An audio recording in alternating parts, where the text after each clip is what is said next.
ဘူးလေလို့တနည်းပဲပြစ်တယ်ပေါ့ ဒီကအဲ့လိုတနက်ပြတာရှိတယ်ကတော့လက်တော့မတတ်ဘူးခင်ဗျာလေ ကျွန်တော်တော့ level လေးခဲ့ level လေးအဲ့လိုလက်ကြီးအများကြီး ကျွန်တော်တက်တာ9ပဲတက်ဘူးယူနေတယ်ယူလာတက် ဆောင်းဟို3မွေးလောက်ပိုင်းလို့ရှိရင်က3မွေးလောက်ပိုင်းလို့ရှိရင်ဖြုတ်လာအောင်ဒီများလေးမှာတိုင်းမှန်တယ်မို့ယွန်းတက်တာကိုပြောတာအားကျွန်တော်က ခေါင်းမနေ့ကငါတက်တာဖမ်းတဲ့ကောင်ငါတက်တာအဲ့စာချင်းကြီး3မွေးလောက်ပိုင်းဖြုတ်နေတော့အောင် တက်တော့ဘာဖြစ်လဲတားတွေထွက်လာဝါတာအဲ့လိုဘိုးတွေပါရောက်လို့မြန်ဘူးပြတ်အောင်ပါ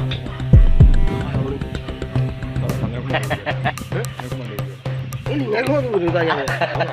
မင်းတို့တော့မရဆောက်လို့တော့ငါမသိဘူး ကိုတို့ဘာလို့နော်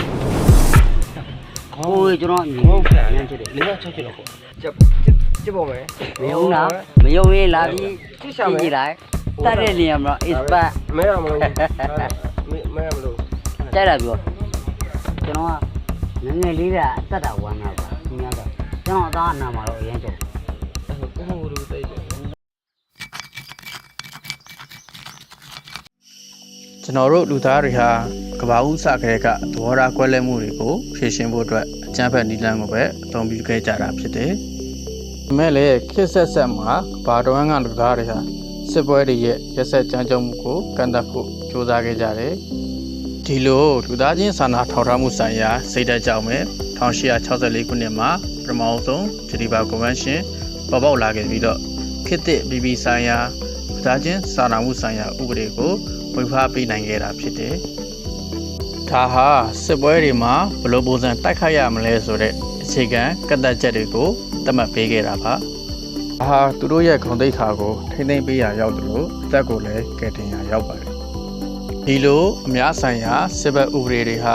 စစ်မတိုက်တဲ့လူတွေကိုကာကွယ်ပေးသလိုပဲစစ်မတိုက်နိုင်တော့တဲ့လူတွေကိုလည်းအလားတူကာကွယ်ပေးပါတယ်။အားကိုလှုံ့ဆော်နိုင်ဖို့အတွက်ဘသူကိုဒါမှမဟုတ်ဘေးရာကိုတိုက်ခိုက်လို့ရလဲဒါမှမဟုတ်ဘေးရာကိုချန်လက်ပြီးကာကွယ်ပေးရမလဲဆိုတာကိုအမြဲတမ်းပြပြတသားခွဲခြားထားအောင်ဖြစ်ပါတယ်။အရေးကြီးဆုံးအချက်ကတော့ရတသားတွေကိုဘယ်တော့မှပြစ်မှတ်မထားရပါဘူး။အဲ့လိုလှုံ့ဆော်ခြင်းဟာစစ်ရာဇဝတ်မှုမြောက်ပါတယ်။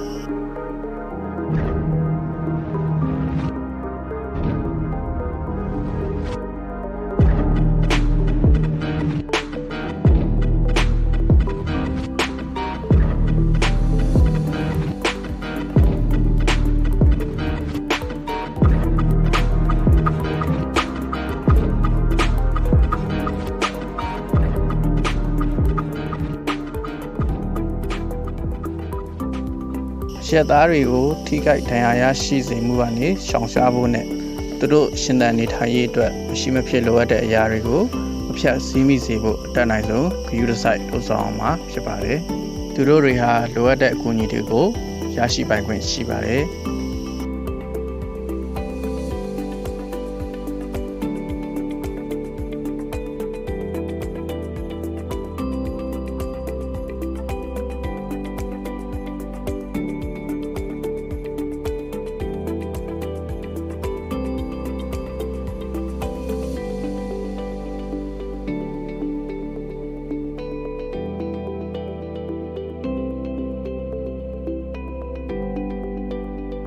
စစ်ဘက်ဥပဒေတွေဟာညှဉ်းပန်းနှိပ်စက်ခြင်းနဲ့ထိသိမ်းခံရတဲ့သူတွေပေါ်မတရားပြုမှုခြင်းကိုပိတ်ပင်ထားပါတယ်။သူတို့ရဲ့အတိတ်မှာဘလို့ပဲဖြစ်ခဲ့ပါ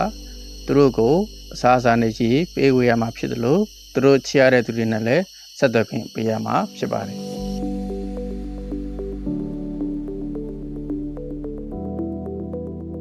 ကျန်းမာရေးဝန်ထမ်းတွေဟာတပ်ပေါင်းများစွာကိုကယ်တင်ပေးနေကြတာပါ။တခါတလေမှာအန်ဒီရဲ့ရှိသုံးခြေတွေအောက်မှာတော့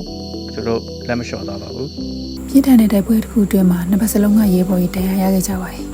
ကျမတို့သူတို့ကိုအနည်းဆုံးစီယုံစီခေါ်ဆောင်သွားခဲ့ကြပြီမဲ့စစ်စေးဂိတ်တစ်ခုရောက်တော့စစ်သားတယောက်ကသူ့လူတွေကိုပဲရင်ကူပေးဖို့ကျမတို့ချိန်ချောက်ခဲ့ပါတယ်ကျမတို့ကချိန်လည်းမရှိတော့သလိုခုဆိုသူတို့အားလုံးတီကုန်ချမယ်လို့ကျမ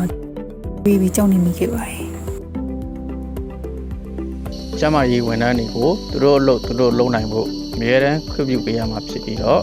ချက်ချင်းနီးဒါမှမဟုတ်ညလာချမ်းနီဖွဲ့တွေကိုလည်းမတိုက်ခိုက်ရပါဘူး။ဖျားနာသူတွေဒါမှမဟုတ်ဒဏ်ရာရသူတွေဟာ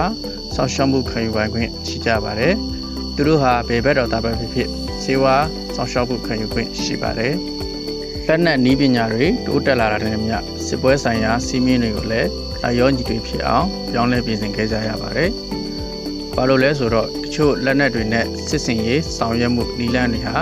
တိုက်ခိုက်ရေးသမားနဲ့ရဲသားကိုခွဲခြားနိုင်စွမ်းမရှိလို့ပါပဲ။ဒါကြောင့်အဲ့ဒီလက်နက်တွေအသုံးပြုမှုကိုကန့်သတ်ဖို့သဘောတူခဲ့ကြပါတယ်။နာဂတ်မှာတော့စစ်ပွဲတွေကိုပြေဝကိုယ်ပိုင်အုပ်ချုပ်ခွင့်ရစက်ရုပ်တွေနဲ့တိုက်ခိုက်လာနိုင်ပါတယ်။ဒါပေမဲ့အဲ့လိုစက်ရုပ်တွေဟာစစ်ဘက်ဆိုင်ရာပြစ်မှတ်တစ်ခုနဲ့ဘယ်တော့မှမတိုက်ခိုက်ရမယ့်လူတစ်ယောက်ကို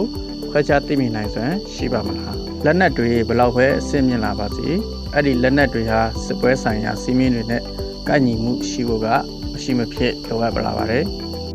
ပြည်ပြည်ဆိုင်ရာလူသားချင်းစာနာမှုဆိုင်ရာဥပဒေရဲ့အဓိကရည်ရွယ်ချက်ကတော့စစ်မှတ်ဖြစ်ပွားနေတဲ့အချိန်တွေမှာတော့လူသားတွေရဲ့အ ਨੇ ဆုံးသောဂုဏ်သိက္ခာကိုထိန်းသိမ်းပေးမဲ့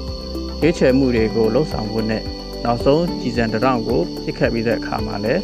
ပြန်လဲအတူတကွနေထိုင်နိုင်ရေးသိချစေဖို့ဖြစ်ပါတယ်